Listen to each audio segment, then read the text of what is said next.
নমস্কাৰ আকৌ এটা নতুন ভিডিঅ' লৈ আপোনালোকক স্বাগতম জনাইছো আৰু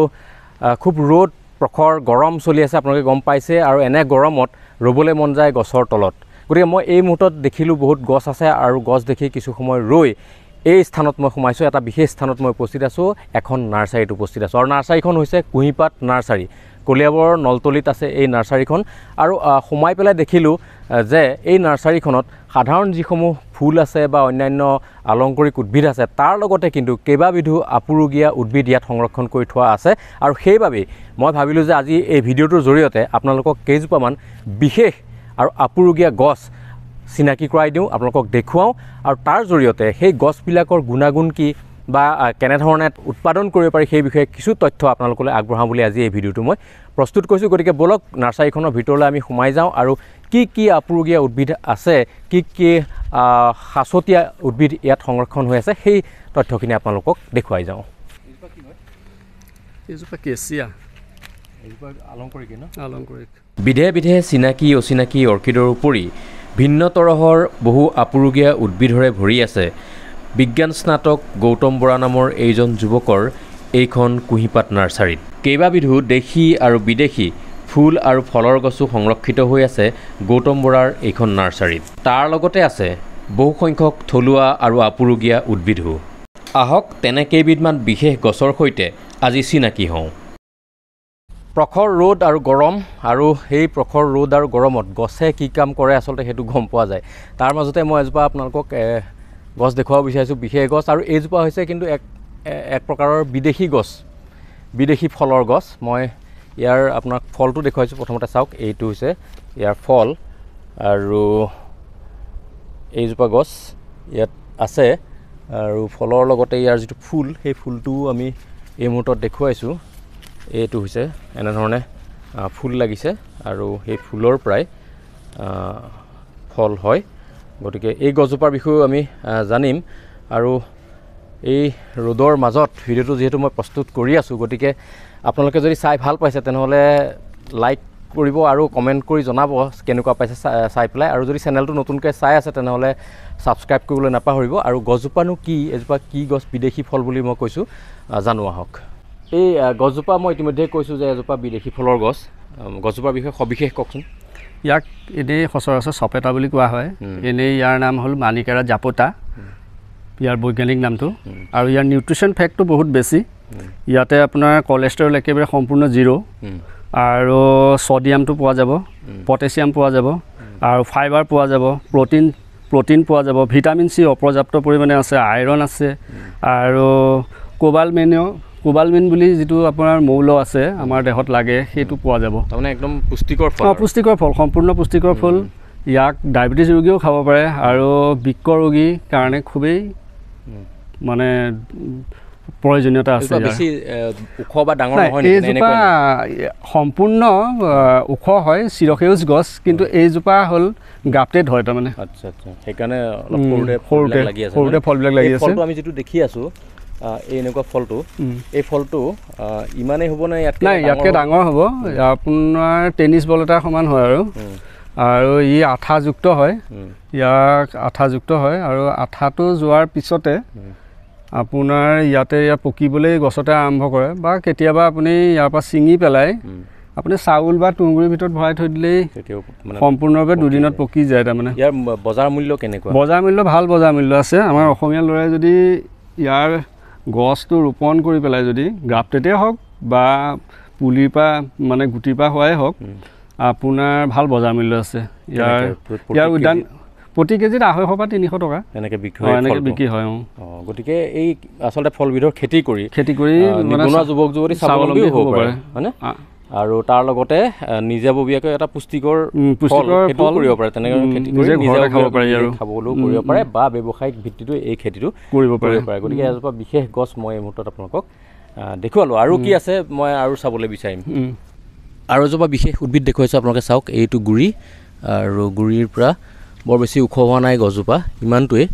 ইমানখিনিয়ে হৈছে আৰু তাত ফল লাগি আছে মই ফল দেখুৱাইছোঁ আপোনালোকক এয়া কি ফল আপুনি চিনি পাইছেনে বাৰু যদি আপুনি ভালকৈ চায় তেনেহ'লে নিশ্চয় চিনি পাব। যদি 90 দশকৰ আগৰ মানুহ তেতিয়াহ'লেতো আপুনি আৰু ভালদৰে চিনি পাব।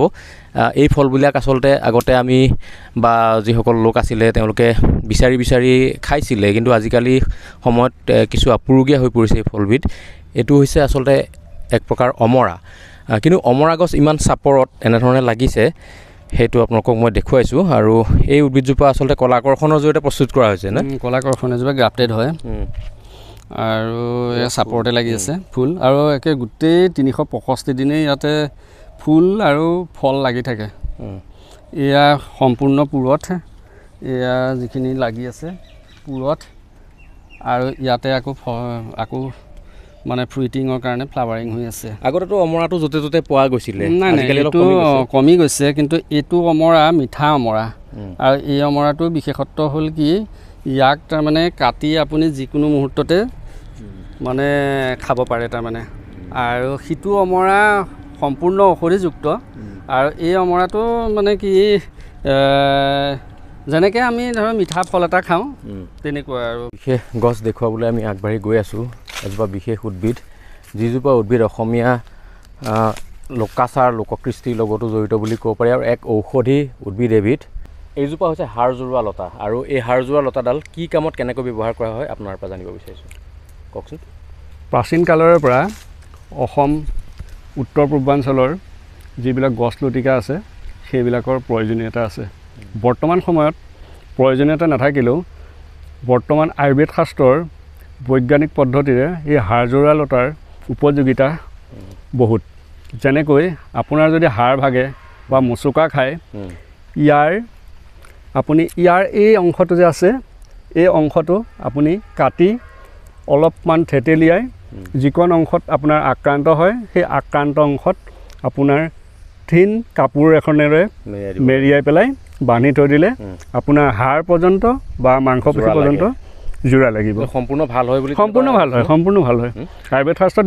এই সন্দৰ্ভত উল্লেখিত আছে। এতিয়াৰ দিনত আমাৰ পটককৈ কিবা এটা দুৰ্ঘটনা হ'লে বা অসুবিধা হ'লে আমি ডক্টৰৰ ওচৰত পাওঁগৈ, কিন্তু আগতে ডক্টৰৰ ওচৰত যোৱা বা তেনেকুৱা ধৰণৰ সুবিধাবিলাক নাছিলে। তেতিয়া এইবিলাকৰ ব্যৱহাৰ বেছি আছিলে। হয়, তেতিয়া বেছি আছিলে, কিন্তু অলপ দিন লাগে, কিন্তু সম্পূৰ্ণ আৰোগ্য হয়। এইবিলাক দিয়ে ঠিক কৰিছিলে। হাড় বা মাংসপেশীৰ বিষ ইয়াৰ পৰাই ঠিক কৰা হৈছিলে। আৰু ইয়াৰ পৰাশ্ৰয় নেকি বেলেগ গছৰ ওপৰত? আচলতে ই হ'ল লতা জাতীয়, ইয়াক কিবা এটা আশ্ৰয় দিলে ই সুন্দৰকৈ উঠি যাব। আগটো মই দেখুৱাবলৈ চেষ্টা কৰিছোঁ উদ্ভিদজোপাৰ। এইটো হৈছে আগটো, এনেকৈ বগাই গৈ থাকে গছৰ ওপৰত না? এনেকৈ বগাই গৈ থাকে, গছৰ ওপৰত বগাই গৈ থাকে। আৰু ইয়াতে এই তামোল গছ এজোপাৰ ওপৰত আচলতে দিয়া হৈছে, গতিকে এক প্ৰকাৰ এইটো পৰাশ্ৰয় বুলি ক'ব পাৰি। এইজোপা কি গছ চিনি পাইছেনে বাৰু আপোনালোকে? এই গছজোপাৰ ওপৰত মই আগতেও ভিডিঅ' এটা প্ৰস্তুত কৰিছিলোঁ আৰু যথেষ্ট সঁহাৰি লাভ কৰিছিলোঁ সেই ভিডিঅ'টোত। পুনৰ দেখুৱাইছোঁ। এজোপা বিশেষ গছ, অসমৰ কলা সংস্কৃতিৰ লগত, বিশেষকৈ তাহানিৰ যুগৰ যি সংস্কৃতি বা পৰম্পৰা, সেই পৰম্পৰাৰ লগত যথেষ্ট ওতঃপ্ৰোতভাৱে জড়িত হৈ আছে এই গছজোপাৰ ঐতিহ্য। আৰু পুনৰ মই দেখুৱাইছোঁ গছজোপাৰ নাম আপোনালোকে কি,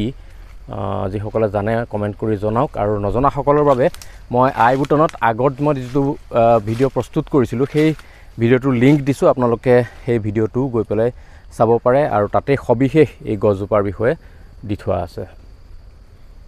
কেইবাজোপাও গছ আপোনালোকক দেখুৱালোঁ। এইবাৰ আৰু এজোপা গছ, বিশেষ গছ মই দেখুৱাব বিচাৰিছোঁ। এইজোপা আমাৰ পিছফালে আপোনালোকে দেখিবলৈ পাইছে, কিছুমান এনেধৰণৰ ওলমি থকা এটা জতাৰ নিচিনা দেখি, সেইকাৰণে এই গছজোপাক শিৱজতা বুলিও কয়। কিন্তু ইয়াৰ যিটো বৈজ্ঞানিক নাম হওক বা যিটো প্ৰচলিত মানে নাম কি, সেই বিষয়ে অলপ কওকচোন। নামটো পডোফাইলাম লংগিপেছ বুলি কয়, পডোফাইলাম লংগিপেছ। আৰু ইয়াক ফিছ স্কেল বুলিও কয়, আৰু আপোনাৰ ড্ৰেগন ষ্টাং বুলিও কয়। ফিছ স্কেল মানে মাছৰ বাকলিৰ নিচিনা, এইটো মাছৰ বাকলিৰ নিচিনা, সেইকাৰণে ইয়াক ফিছ স্কেল বুলিও কয়। আৰু ড্ৰেগন কিবা কামত অহা উদ্ভিদ নে কিবা? আচলতে ই এবিধ আলংকাৰিক উদ্ভিদে আপোনাৰ বাৰান্দা বা আপোনাৰ চোতালত যদি এজোপা এনেকুৱা সৌন্দৰ্যবৰ্ধক গছ লগায়, আপোনাৰ ঠাইখনো বৰ ধুনীয়া হৈ থাকিলে, সম্পূৰ্ণ সেউজীয়া। আৰু এটা ডাঙৰ কথা, এজোপা মাখিয়তী গোত্ৰৰে, মাখিয়তী আচলতে তেনেকুৱা নহয়, মাখিয়তী গোত্ৰৰে এজোপা। পাতকেইটা দেখিলে আপুনি গম পাব আচলতে পাতৰ ৰূপান্তৰ হৈছে এইটো নহয় পাতৰ ৰূপান্তৰ হৈছে এতিয়া আপুনি চাওক এই পাতটো আচলতে বহল আছিল ডাঙৰ আছিল তাৰ পৰা গৈ আপোনাৰ সৰু এনেকুৱা ধৰণৰ ৰূপ এটা পাইছে নহয় গতিকে মাখিয়তীৰ নিচিনাই আৰু এটা ৰূপান্তৰিত আচলতে পাত এইটো মডিফাইড অফ লিপছ গতিকে এইটো এটা ইয়াতে চালে আপুনি গম পাব ইয়াতে গুটি হয় আপুনি ক্ল'জ কৰি চাওক ইয়াত গুটি হয় অসংখ্য গুটি হয় ইয়াতে ইয়াৰ এডাল মালাৰ নিচিনাকৈ বাঢ়ে সম্পূৰ্ণ মালাৰ নিচিনাকৈ বাঢ়ে আৰু এইটো মানে আলংকাৰিক উদ্ভিদ হিচাপে ব্যৱহাৰ কৰা হয় আলংকাৰিক উদ্ভিদ এইজোপা আৰু সম্পূৰ্ণ সেউজীয়া আৰু কেইবাজোপাও বিশেষ গছ এইখন নাৰ্চাৰীত আছে কুঁহিপাত নাৰ্চাৰী আৰু তাৰ স্বত্বাধিকাৰী গৌতম বৰা অসমৰ হাবিত পোৱা এবিধ থলুৱা উদ্ভিদ অথচ বৰ্তমান সময়ত দুষ্প্ৰাপ্য হৈ পৰা